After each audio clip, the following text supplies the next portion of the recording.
Hello दोस्तों, कैसे हो आप सब। एक बार पुनः स्वागत है हमारे आपके अपने YouTube channel Shiv Coaching Classes में। और दोस्तों आज की इस वीडियो में यहाँ पे हम आपके एनुअल एग्जाम के लिए इम्पोर्टेंट यहाँ पे जो भी अंतर या डिफरेंस पेपर में पूछे जाते हैं, ठीक है। तो यहाँ पे हम कुछ ऐसे इम्पोर्टेंट यहाँ पे डिफरेंसेस देखेंगे, ठीक है, जो कि पेपर में या अंतर देखेंगे जो पेपर में अक्सर पूछे जाते हैं, ठीक है।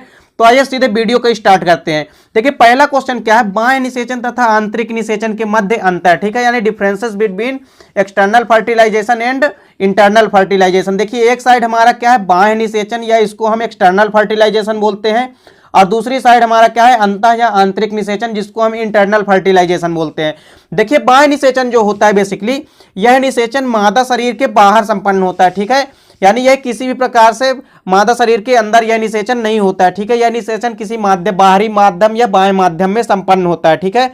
बाह्य माध्यम चाहे आप जल ले लो, ठीक है, चाहे जहां ले लो, ठीक है। तो यह निषेचन जो है मादा शरीर के बाहर संपन्न होता है, और जो अंतः या आंतरिक निषेचन होता है यह केवल और केवल मादा शरीर के अंदर संपन्न होता है, ठीक है। और बेसिकली यदि ह्यूमन की बात करें हम तो ओविडक्ट या अंडवाहिनी में संपन्न होता है फीमेल की। इसके बाद देखिए अगला डिफरेंस क्या है, नर तथा मादा जीव जो होते हैं वो बाहरी माध्यम में अत्यधिक संख्या में युग्मक मुक्त करते हैं, ठीक है, जहां निषेचन की क्रिया संपन्न होती है। अब चूंकि बाह्य निषेचन में देखिए जो भी यहाँ पे स्पर्म है या हम कह सकते हैं कि जो भी गैमीट है, ठीक है, चाहे वो जो भी गैमीट हो, तो गैमीटों को ज्यादा मात्रा में या युग्मक को ज्यादा मात्रा में उत्पन्न करना पड़ता है क्योंकि बाह्य माध्यम में जाके मिलते हैं, ठीक है। क्योंकि ऐसा तो है नहीं कि जो भी ओवम या स्पर्म आपस में निकाले गए बाह्य माध्यम में तो वो आपस में जल्दी एक दूसरे को ढूंढ लेंगे, उसमें से कुछ ही एक दूसरे को ढूंढ पाते हैं। तो इस प्रकार से इसमें हम कह सकते हैं कि गैमीट या युग्मकों की संख्या की ज्यादा आवश्यकता पड़ती है।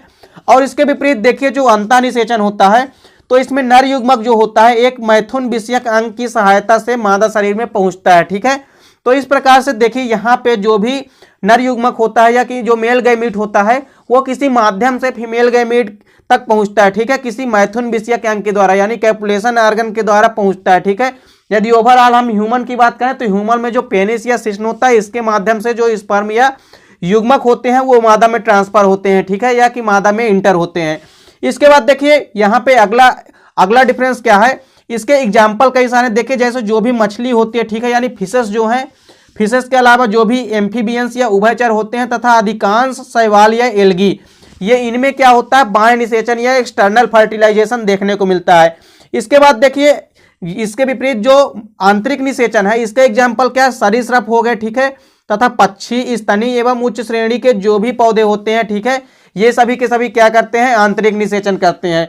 इसके बाद देखिए अगला डिफरेंस या अगला अंतर किनके बीच है, देखिए अब स्वपरागण तथा परपरागण के मध्य अंतर बताना है, ठीक है, यानी सेल्फ पॉलिनेशन और क्रॉस पॉलिनेशन के मध्य अंतर बताना है, ठीक है।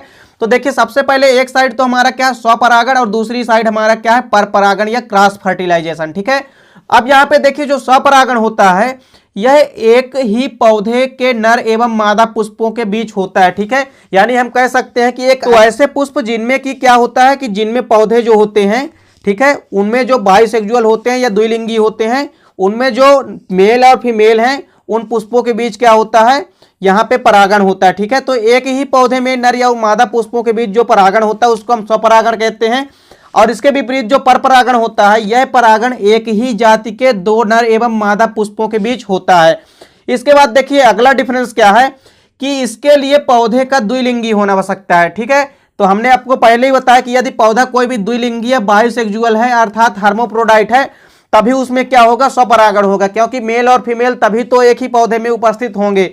इसके बाद देखिए जो परपरागण होता है इसके लिए पौधे का द्विलिंगी होना आवश्यक नहीं है, ठीक है, यानी इसके लिए बेसिकली पौधे किसी प्रकार से यदि बाइसेक्सुअल नहीं है अर्थात पौधे यदि यूनिसेक्सुअल या एक लिंगी भी है उसमें भी क्या होगा उसमें भी यह परागण हो जाएगा।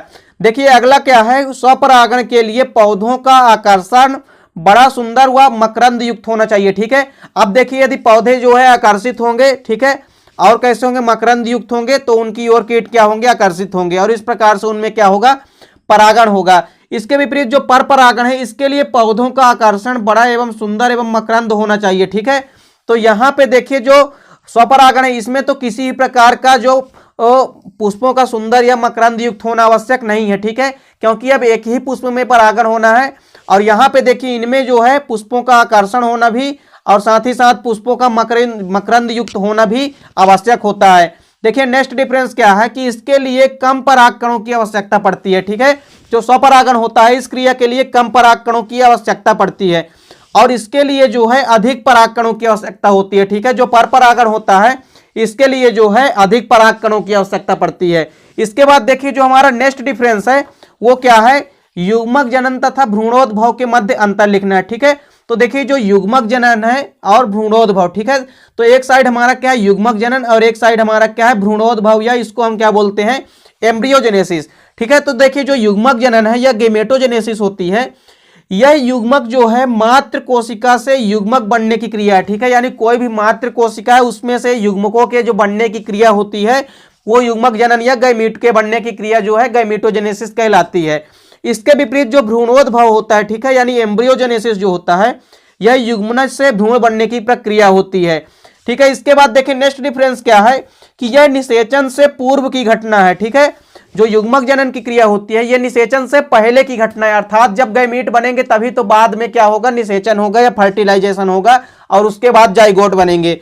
और देखिए यह निषेचन के पश्चात यानी बाद की घटना होती है। जो भ्रूणोद्भव की क्रिया होती है वो निषेचन के बाद होती है यानी आफ्टर फर्टिलाइजेशन होती है। ठीक है, तो देखिए फर्टिलाइजेशन जब हो जाता है यानी जाइगोट का फॉर्मेशन हो जाता है तब जाइगोट से क्या बनता है भ्रूण बनने की जो क्रिया होती है वो तो भ्रूणोद्भव है।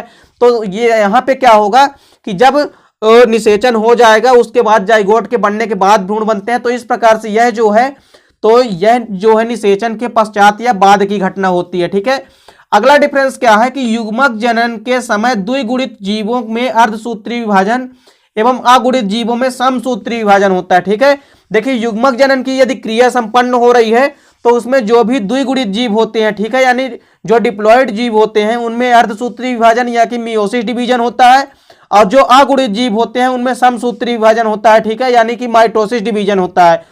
देखिए इसके विपरीत जो भ्रूणोद्भव होता है तो भ्रूणोद्भव के समय केवल और केवल क्या होता है माइटोसिस डिवीजन या समसूत्री विभाजन होता है।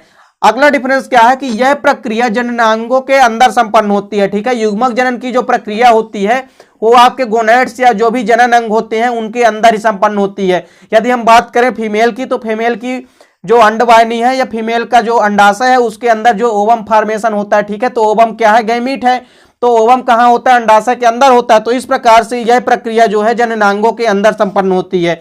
इसके विपरीत जो भ्रूणोद्भव की प्रक्रिया होती है यह शरीर के अंदर या बाहर भी संपन्न होती है।